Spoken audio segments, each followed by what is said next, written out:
Bismillahirrahmanirrahim. Assalamualaikum warahmatullahi wabarakatuh. Yang terhormat Bapak Pimpinan KPK, Bapak Ibu serta hadirin semua. Mari kita panjatkan syukur kehadirat Allah Subhanahu wa taala kita bisa berada di ruangan ini siang hari ini untuk berkumpul dalam rangka peringatan Hari Korupsi Internasional. Dan saya mengucapkan terima kasih kepada KPK atas diberi kesempatan untuk bicara di depan podium yang terhormat ini mengenai pengalaman PLN membangun sistem integritas dalam perusahaan. Jadi Ibu dan Bapak sekalian, direksi PLN memang punya tekad untuk membangun sebuah PLN yang lebih baik dari segala segi, baik segi pelayanan kepada masyarakat maupun segi dalam hal ini adalah pemberantasan korupsi. Tujuannya bukan apa-apa, tujuannya karena sebagai perusahaan kita ingin lebih efisien. Sebagai perusahaan tentu kita ingin seluruh proses yang di dalamnya berlangsung dengan baik, karena itulah cara yang wajar dalam mengelola sebuah perusahaan.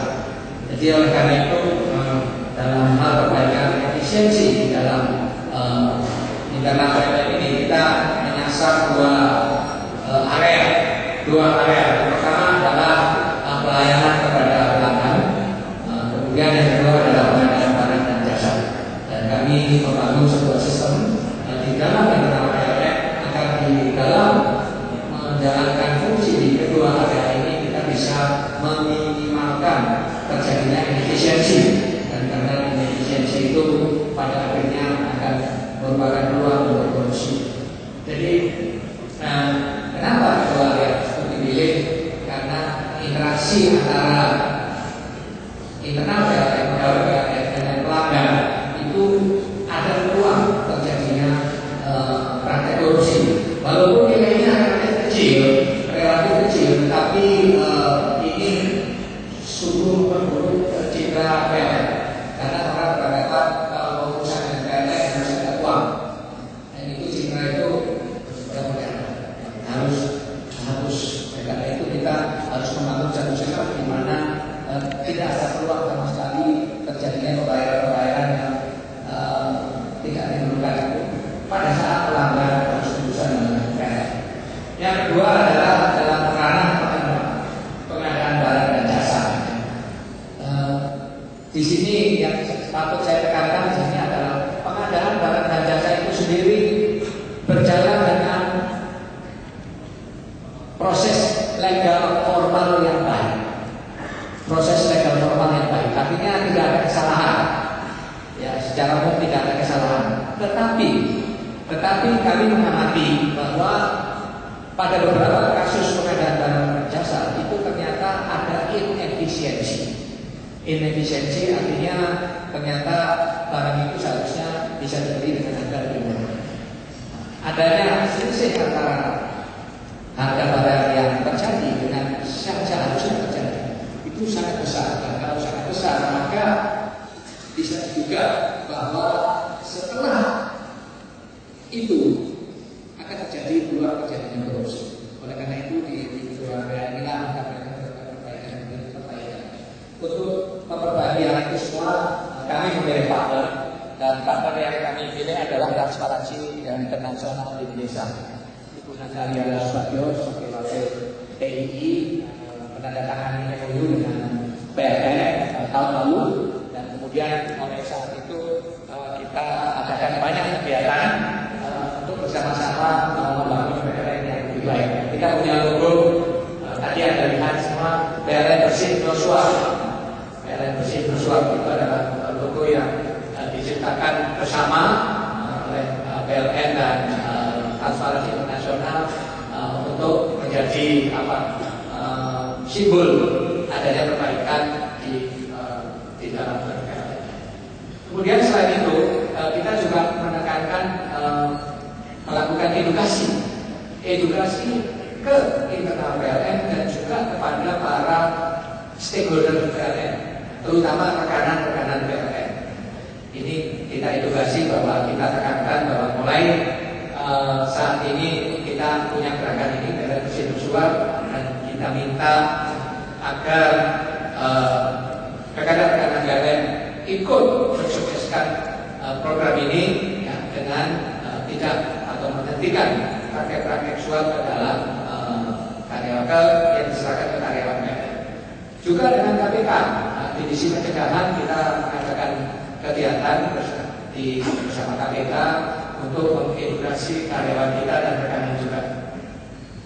Kemudian kita membentuk unit-unit pelopor. Ya, ada 3 kemudian 10, jadi ada 13 unit PLN yang sebagai unit percontohan. Dan tidak hanya itu, ya, terhadap unit-unit percontohan ini Transparansi Internasional melakukan pengukuran ini yang adanya di layar persepsi integritas. Ya. Diukur menurut vendor seperti apa, menurut vendor itu rekanan PLN maksudnya, kemudian menurut internal PLN sendiri seperti apa. Ini dilakukan pengukuran, jadi supaya aktivitas kita ini ada alat ukurnya untuk memantau progresnya dari waktu ke waktu.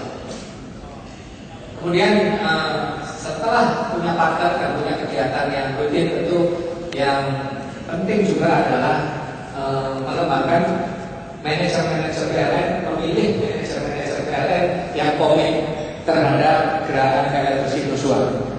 Jadi dalam memilih pimpinan di unit-unit, manajer-manajer di unit, kita menekankan 3 hal. Yang pertama, integritas yang bersangkutan.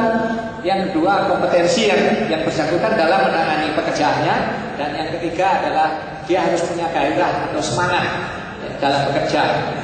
3 hal itu, punya integritas, punya kompetensi, dan punya gairah kerja.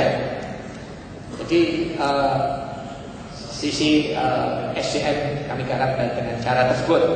Nah, kemudian ibu-ibu dan bapak sekalian, yang terpenting di sini adalah bagaimana kita membangun sebuah sistem integritas di dalam PLN. Yang pertama, saya ceritakan dulu mengenai pelayanan kepada pelanggan. Mungkin ibu dan bapak pernah mengalami, ya, pernah berurusan dengan PLN, barangkali datang ke kantor PLN, biasanya dulu baru masuk pagarnya saja sudah dicegat, ya, baru masuk pagarnya. Ditanya biasanya mau urusan pasang listrik Pak, Bu, ya, sama saya saja dibantu. Nah, saya ada hubungan sama orang dalam. Ya, biasanya begitu disambutnya. Masuk kepada pintunya juga begitu. Lihat loketnya penuh, ramai sekali. Kantor PLN ramai sekali. Jadi ada berurusan dengan PLN, pokoknya habisin waktu. Ya. Akhirnya banyak orang yang nggak mau repot, dia suruh agent aja. Tolong urusin sambungan saya ke PLN nanti pokoknya sampai beres, ya. Biayanya udahlah semua biaya saya ganti. Itu zaman dulu seperti itu. Ini lihat loket PLN tempo dulu itu rame, orang berdatangan, ya, kadang-kadang penuh sekali.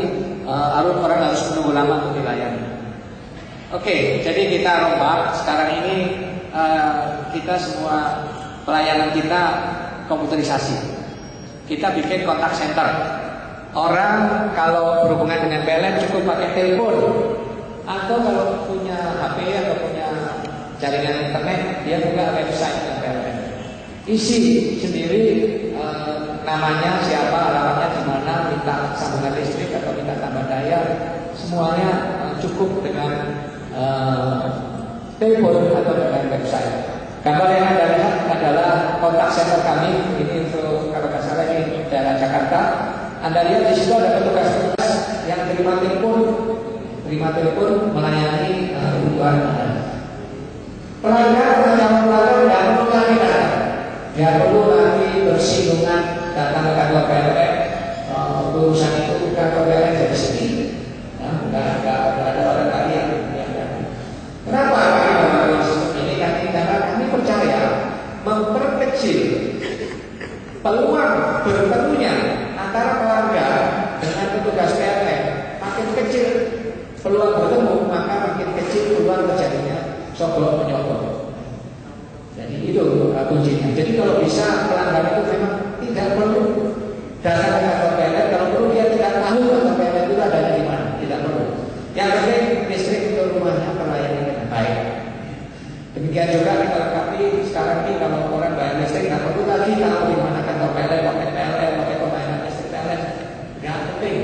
Anda bisa bayar di mana saja, mau di ATM seperti ini, gambar ini, atau di toko kecil yang memasang terima pembayaran PLN, Anda bisa bayar di mana saja. Even kalau mau bayar penyambungan baru, itu juga nggak perlu datang ke kantor PLN, cukup lewat ATM ini atau datang ke toko-toko yang melayani pembayaran PLN. Dan itu jumlahnya banyak sekali karena semua bank di Indonesia ini melayani pembayaran PLN. Jadi dengan cara ini maka tidak ada lagi kebutuhan untuk bertemu antara pelanggan dengan petugas PLN, sehingga peluang terjadinya suara memang itu jadi kecil. Kemudian yang ditambahkan lagi, yang kami tambahkan lagi adalah pelanggan sekarang bisa tahu layanan untuk dia itu sampai tahap mana. Ini contoh yang Anda lihat di layar. Ini ada seorang pelanggan, ini data beneran, Pak Buden, alamatnya di mana? Di Tasik. Ya, di Tasikmalaya, Pak Buden. Ini dia sedang berurusan dengan PLN. Terus pada bagian yang bawah Anda lihat status pemohon. Di situ ada 1, 2, 3, 4, 5, 6, 7. Ada 7 langkah proses yang terjadi di kantor PLN, dan dia bisa memantau. Sekarang dia sudah 3 tahap sudah selesai, tinggal 4 tahap lagi. Yang ini tanggal berapa dia lihat, 2 hari kemudian dia bisa lihat lagi. Oh, sekarang saya sudah 5 tahap, tinggal 2 tahap lagi. Nanti berikutnya dia bisa lihat lagi. Ya, jadi dengan cara ini maka setiap pelanggan PLN bisa tahu dengan transparan permintaan saya dilayani sampai mana. Kalau 7-7-nya ini sudah terlayani, berarti listrik di rumahnya sudah nyala. Nah, gitu cara yang kami tempuh. Transparansi kuncinya. Transparansi satu, kedua tidak ada pertemuan antara pelanggan dengan PLN. Ya, itu kata kuncinya. Dengan membangun sistem yang seperti itu, ya, maka korupsi akan bisa diminimalisir, minimal paling sedikit untuk kaitan dengan lain-lain. Dan cara ini kita buka dengan berbagai cara, telepon, tadi internet, Facebook pun kita buka, ya, untuk keperluan Twitter pun kita buka. Jadi untuk berbagai keperluan komunikasi antara pelanggan dan PLN harus dibuka selebar-lebarnya. Kemudian topik berikutnya adalah bagaimana kita berusaha untuk agar dalam pengadaan barang dan jasa itu peluang terjadinya korupsi itu bisa kita kecil. Jadi pertama kali saya menyadari adanya peluang ini waktu ditugasi untuk membeli trafo, trafo untuk PLN ini yang ukurannya besar sekali, yang ada di halaman pertama tadi.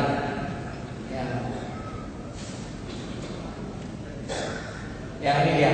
Ini trafonya ukurannya besar ya, dibandingkan dengan ukuran orang jauh lebih kecil orangnya.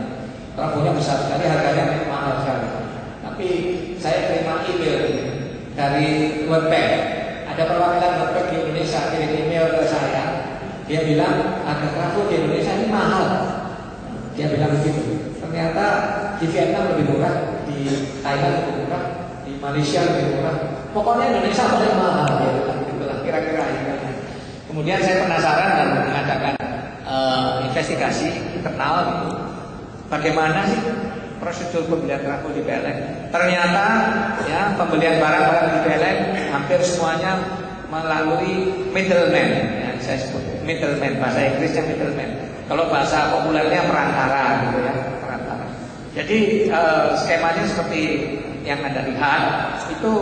Pada saat PLN membeli barang, itu dia tidak langsung ke pabriknya atau pembuatnya, tapi melalui Nah ini secara aturan, ya, secara peraturan pengadaan barang dan jasa sah. Tetapi walaupun sah, jadi inefisiensi karena ternyata middleman itu ngambil keuntungan yang sangat besar. Ya. Bukan hanya 10% atau 5%, tetapi 30%, bisa 40%, bahkan dalam kasus tertentu sampai 60%. Jadi lebih mahal ongkos agensinya dibanding harga barangnya sendiri. Itu bisa terjadi. Nah, kalau hal itu seperti itu terjadi, saya khawatir sekali bahwa akan terjadi godaan bagi pegawai PLN untuk menerima hadiah dari middleman. Middleman itu akan memberi hadiah kepada PLN. Ini yang peluangnya di situ. Jadi pengadaan barang dan jasanya sendiri secara legal formal memenuhi syarat, tidak melanggar hukum, tetapi sesudah itu bisa terjadi pelanggaran hukum, yaitu pemberian suap, pemberian hadiah, transfer uang, ya, yang seperti itu bisa terjadi karena keuntungan yang eksesif, ya, berlebihan. Oleh karena itu kita rubah polanya, PLN kalau membeli barang ya langsung ke perusahaan. Kemudian cara kedua yang di sebelah kanan ini adalah middleman tadi berada di dalam satu konsorsium dengan si pembuat barang atau pekerja jasanya. Dan jadi ada konsorsium terdiri dari beberapa perusahaan, salah satunya ini middleman. Nah, seringkali middleman ini diposisikan sebagai pemimpin dari konsorsium sehingga dia berhak mengatur aliran pendanaan, pembiayaan atau pembayaran dari PLN kepada yang lain. Nah, ini juga hal seperti ini bisa, walaupun cara ini sah, ya, sekali lagi saya tekankan di sini, cara ini sah secara hukum aturan, tetapi membuka peluang terjadinya korupsi setelah pengadaan barang dan jasa ini selesai. Oleh karena itu adanya middleman ini harus diminimalkan. Nah, jadi ibu-ibu dan bapak sekalian, memang secara teori sepertinya mudah, tetapi prakteknya itu tidak mudah, sulit. Kenapa? Karena barang-barang PLN itu sebagian besar itu adalah barang-barang yang tidak tersedia di pasar umum. Ya, kalau kita beli barang itu harus dibikin dulu. Ya, tidak bisa ada di stok, ada di pasar, ada di gudang, juga sebagian besar itu harus dibikin dulu. Dan kadang-kadang PLN itu harus membeli barang mereknya tertentu juga. Ya, karena seperti Anda punya mobil mobil mewah Lexus gitu ya. Kalau beli spare part kan harus merek Lexus juga kan. Kan nggak mungkin mobilnya Lexus dikasih spare part Kijang, itu kan tidak mungkin, nggak nyambung. Jadi seperti itulah tidak mudahnya itu. Ya. Jadi sehingga PLN itu seringkali pilihannya adalah harus tunjuk langsung kepada pabrikan yang memang satu-satunya penyedia barang. Dan ini kebetulan saat ini persepsi media, ya, kalau ada penunjukan langsung itu langsung dianggap salah, langsung dianggap korupsi. Nah ini persepsi ini menurut saya bisa menyesatkan, ya. Sehingga seringkali orang daripada tunjuk langsung dia lebih memilih lelang di antara middleman. Jadi seperti contoh tadi, ini PLN mau membeli spare part Lexus tadi. Ya, kalau tunjuk langsung ke Lexus nanti direbutin orang. Oke lah, di lelang ada PTA, PC, semuanya memasok barang Lexus tadi. Ya. Sehingga sebenarnya lucu kan, hanya untuk menghindari proses tunjuk langsung. Jadi kalau mau kita harusnya kembali kepada substansi, ya, jangan kepada prosedur. Ya, kita ke substansi. Substansinya apa? Ya, kita harus mendapatkan barang dengan proses yang baik. Prosedurnya apa? Tunjuk langsung itu bukan sesuatu yang salah. Kalau itu secara substansi adalah cara yang terbaik. Oke, jadi berbagai cara yang kita untuk agar kalau tunjuk langsung ini tetap berlangsung dengan efisien. Salah satunya yang kita kembangkan adalah apa yang disebut open book system. Open book system ini adalah gini, kalau kita ingin beli barang dari satu pabrik, maka buku pabrik tersebut harus dibuka. Bukunya dibuka artinya kamu membuat barang itu asalnya dari mana saja, bahan bakunya apa, kemudian harga kontrak bahan bakunya itu tunjukkan ke kami, buka. Jadi kalau dia beli besi dari mana? Dari Jepang, tunjukin kontraknya. Tembaga dari mana? Dari Cina, tunjukin kontraknya. Apalagi proses pembuatannya berapa? Lihat sistem akuntansi buka, berapa biaya workforce-nya, tenaga kerjanya berapa pajak yang dibayar, berapa tingkat keuntunganmu. Nah, kemudian dengan melihat itu maka kita bisa menghitung harga wajar untuk sebuah barang adalah sekian rupiah, dan tingkat keuntungan yang wajar adalah sekian rupiah. Jadi inilah yang kita sebut bentuk sistem.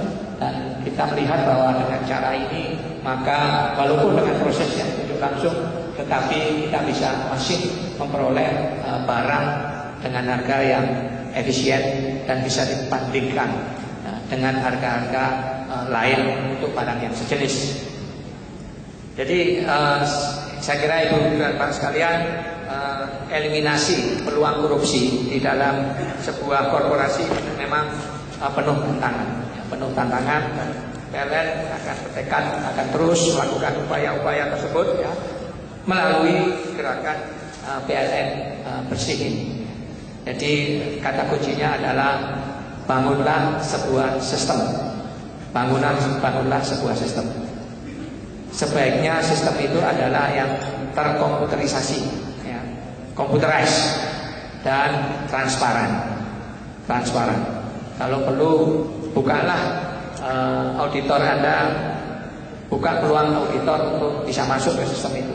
Jadi seperti pembukuan PLN itu kita buka kepada BPK. BPK bisa online masuk melihat pembukuan PLN. Kita juga buka kepada KPK.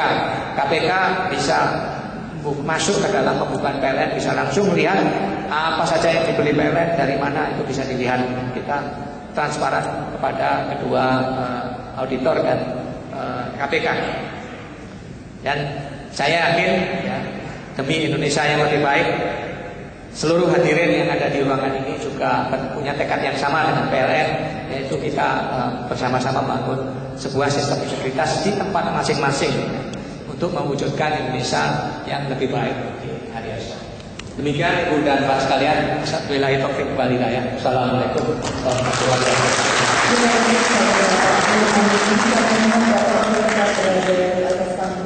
Dan kami mengundang pimpinan Komisi Pemberantasan Korupsi Bapak